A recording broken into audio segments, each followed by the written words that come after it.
You're listening to an Airwave Media Podcast. You're listening to an Airwave Media Podcast. Hi, my name is Blake, and I have just a quick note before we get started.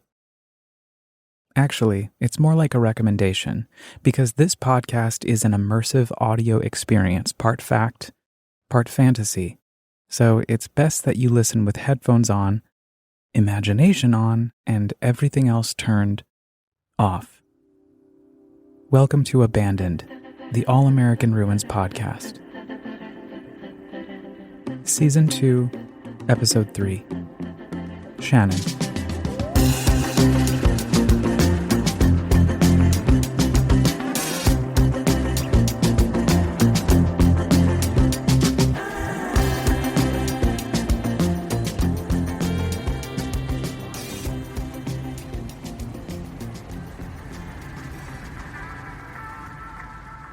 As we drive through the California desert en route to a casino in Maricopa County, Arizona, site of a tense recount showdown in the 2020 presidential election, I watch Shannon's hands grip the wheel as we blast Kelly Clarkson's "A Moment Like This."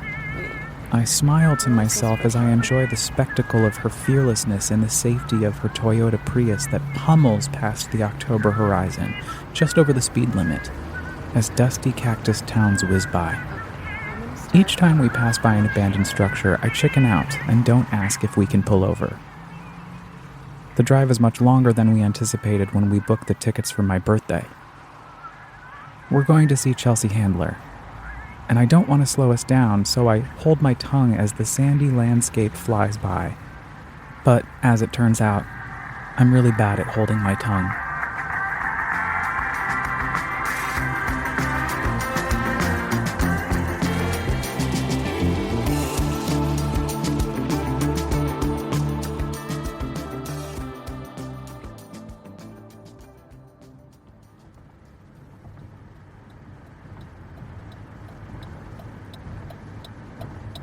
I feel like there's like a million abandoned spaces we've passed by. In like even an hour. I'm gonna have to come back here. This is amazing. We can stop at one on our way back if you want. This catches me off guard. Shannon has never expressed interest in going on that kind of adventure with me. Thrilled at the prospect of sharing my sanctuary with her, my already lifted birthday spirits rise even more.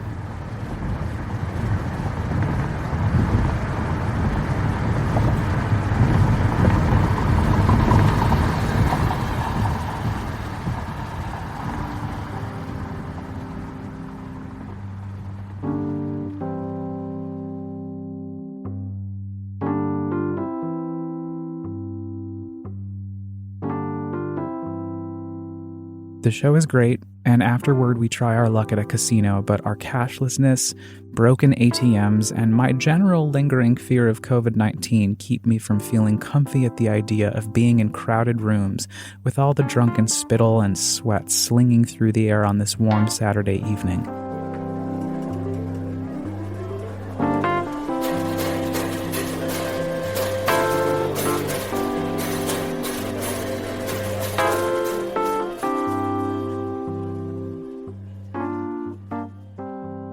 We retreat back to our Airbnb and drift off, fast asleep until the morning when the 6-hour drive back to LA lies before us.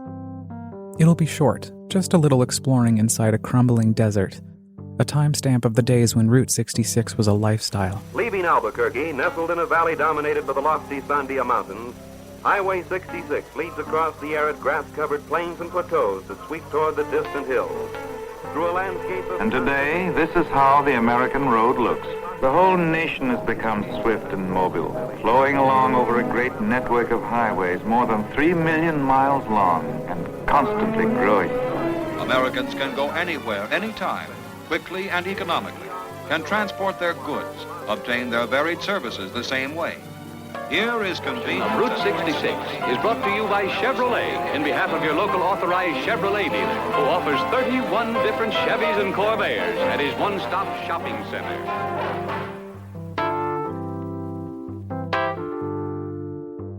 Nobody had a cell phone. Instagram wasn't a thing. and everyone knew everyone else's name in every small town that dotted the deserts of the Southwest.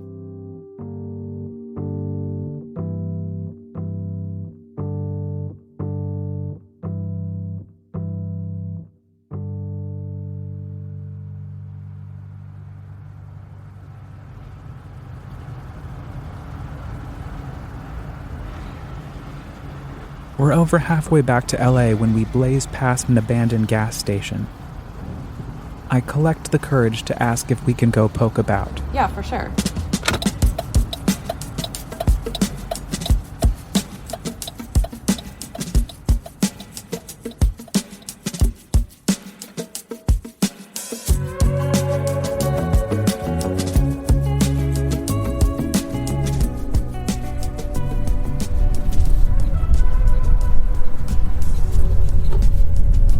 We veer off to a service road running parallel to the freeway where my colossal treasure awaits. As we pull up, I ask her if she'd like to join me. It's not really my thing. I've sort of gathered that it's not really her thing. But please take your time. I'm not sure why I feel a tiny bit bummed and suddenly a little self-conscious.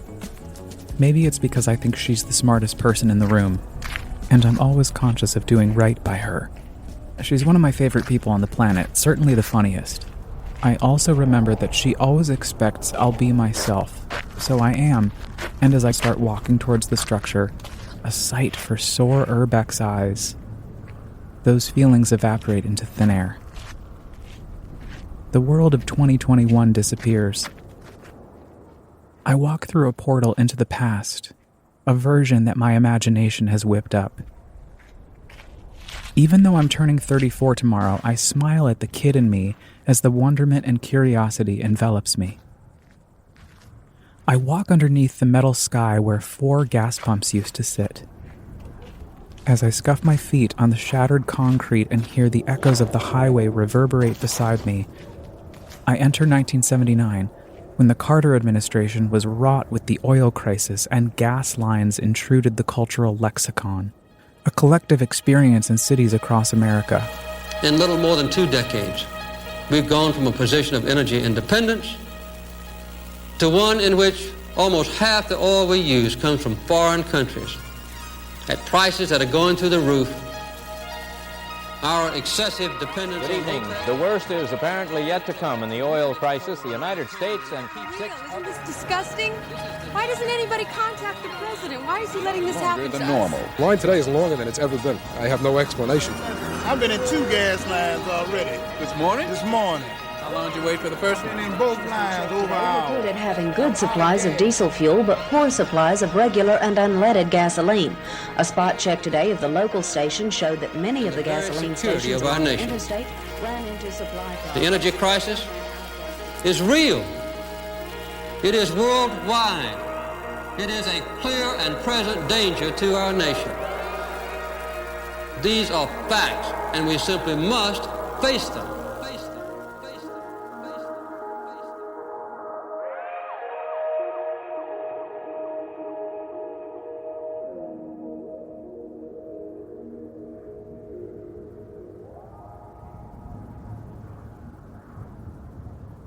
Cactus City, California, an unincorporated community in Riverside County, a barren chunk of the Ariza Borrego Desert, a few miles north of the Salton Sea Oasis, just south of Joshua Tree, roughly 40 miles east of Palm Springs and 140 miles west of the Colorado River Reservation. Though I've been teleported back to 1979, the sparse population and blaring heat have spared me of the gas lines today. I see Trixie, the gas station owner, standing inside as ELO's Don't Bring Me Down plays softly over the radio inside the station. I go to pull out the nozzle and remember that it's no longer 2021 and that I'm going to have to pay cash inside. I pass through the cracked and graffiti-crusted door of the building.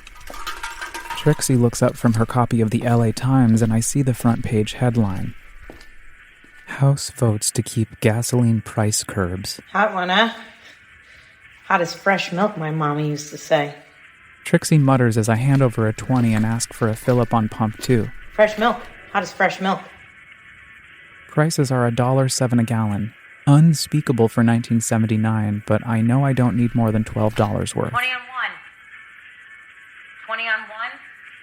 Trixie starts pressing buttons to rev up the pump as I start wandering the aisles of snacks and soft drinks and the fridges that line the outer rim of the store. I grab a glass bottle of Mexican Coke, an additional 45 cents. I look up at the ceiling. Spinning fans were above, totally useless. This is pre-AC, and like Trixie said, it's hot. Yeah, they just blow the hot air around. Waste. I've told them nothing. They don't fix nothing. That's 45 cents, huh? Here. How long have you been open? Shit, near 20 years. Something, I think. Like it here? Like it? I mean, who likes work? She throws back her head and laughs and laughs. You think I like this shit job? This shit pay? I completely understand. I worked at a box office in Times Square for 7 years. It wasn't my favorite. You like your job? Now I do, but I didn't always. Good answer. Me neither. Take care, sweets. I thank her and step back through the time portal into 2021, leaving Trixie and her shop behind. Yeah, well, see ya. We'll see ya. Don't blame me. Don't blame me. I round the back of the small complex to a side door that leads me into a service garage. I half expect that my imagination will take another deep dive, but it doesn't. I stare into an empty cavern, once full of cars on high lifts, the smell of oil and the feeling of grease on my fingers, the sound of metal machines clashing the underside of broken down cars.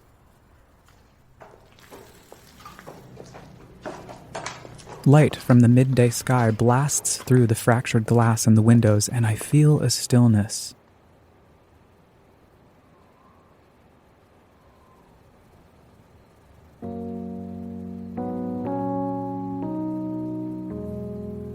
I glance outside and see Shannon leaning up against her car, looking at something on her phone. The love for my friend is big. I climb through the hole in the wall and head towards a small gulch behind the station where I find a cement slab that used to be the foundation of some sort of structure, likely some kind of storage shed, surrounded by cacti and old tires basking in the glow of the desert. Remnants of visitors past are strewn about, torn clothes and chipped pieces of plastic and stained paper billowing in the wind. I take photographs with my Polaroid that I purchased in San Francisco back in June and let the sun cleanse my pale skin and feel the dry heat cocoon me. I feel a little sad that I'm only in California for a few more days before I go back to New York. I'm wearing cut-off sleeves and jeans and hear the sounds of the desert as I turn back to stare at the gas station sign, now just an empty skeleton. No way to identify what the name of this monument to American capitalism and fossil fuels used to be.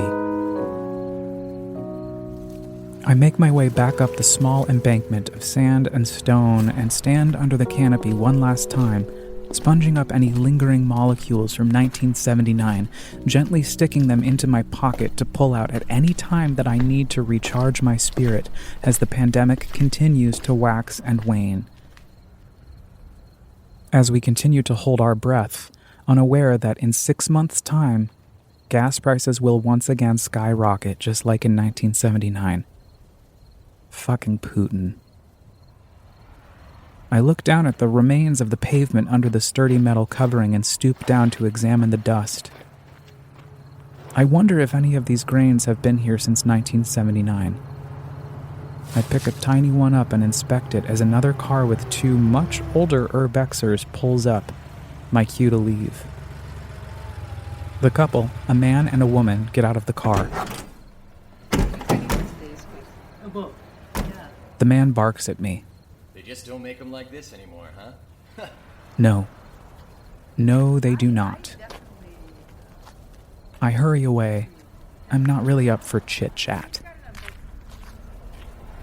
Just before I get back to the car, I turn back and see the couple has stepped back in time, too. They're 40 years younger. Hippies. The man begins to poke about just like me as the woman stays in the car, just like Shannon.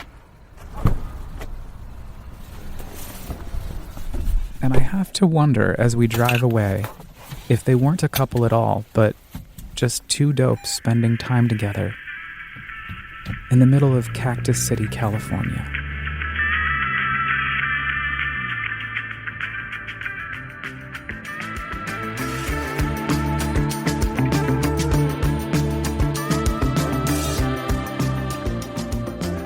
If you're just tuning in, then welcome to the second season of Abandoned, the All-American Ruins podcast. Join me every other week as I take you on an immersive sonic journey, recounting my expeditions of abandoned spaces across the United States, which I transform into fantastical audio experiences that allow you, dear listener, to dive into my imagination with me, or maybe inspire you to go out and use your own. Next time, we're headed back to the Borscht Belt in New York, but this time with a friend, my buddy Julie, who I'm excited for you to meet. But you won't remember unless you subscribe on Apple Podcasts, Spotify, or wherever you get your podcasts. And you could also rate and review your experience today, if you want. Also, if you like to read or enjoy amateur photography, just know that each episode from this season is adapted from the original All-American Ruins blog, where you can catch up on more of my adventures.